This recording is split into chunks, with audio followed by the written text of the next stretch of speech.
দর্শক, এবারে জানাবো এক নজরে দৈনিক পত্রিকার শিরোনাম। আমার হাতে প্রথমেই আছে দৈনিক প্রথম আলো। তাদের প্রধান শিরোনামে জায়গা পেয়েছে যেটি সংবিধান প্রতিস্থাপন ও আওয়ামী লীগকে অপ্রাসঙ্গিক করা নিয়ে আলোচনা। জুলাই বিপ্লবের ঘোষণাপত্র ৩১ ডিসেম্বর বেলা ৩টায় ঢাকার কেন্দ্রীয় শহীদ মিনারে জুলাই বিপ্লবের ঘোষণাপত্র দেবে বৈষম্য বিরোধী ছাত্র আন্দোলন। পাশাপাশি রয়েছে ক্যাম্পাসের বাইরে থাকেন ৫৭% ছাত্রী এবং ৩৪% ছাত্র। ঢাকা বিশ্ববিদ্যালয়ে আবাসন সংকট নিয়ে একটি বিশেষ প্রতিবেদন রয়েছে। এছাড়া রয়েছে ৭ জেলায় সড়ক দুর্ঘটনা, ছাত্র শিক্ষক ও প্রকৌশলী সহ ১৪ জন নিহত। এবং বিশেষ একটি সাক্ষাৎকার রেখেছে তারা।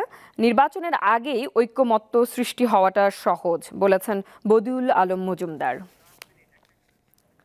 দৈনিক ইত্তেফাক তাদের প্রধান শিরোনাম জুলাই বিপ্লবের ঘোষণাপত্র আগামীকাল, ৭২-এর সংবিধান কবরস্থ ও আওয়ামী লীগকে অপ্রাসঙ্গিক করার ঘোষণা আসছে।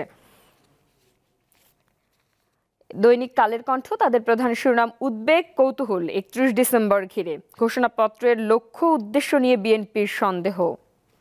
এবং প্রধান উপদেষ্টার প্রেস উইং বলেছেন ঘোষণাপত্রের সঙ্গে সরকারের কোনো সম্পর্ক নেই। দৈনিক সমকাল তাদের প্রধান শিরোনাম রাতের ভোটের কারিগররা অধরা, আমরারাও আরামে।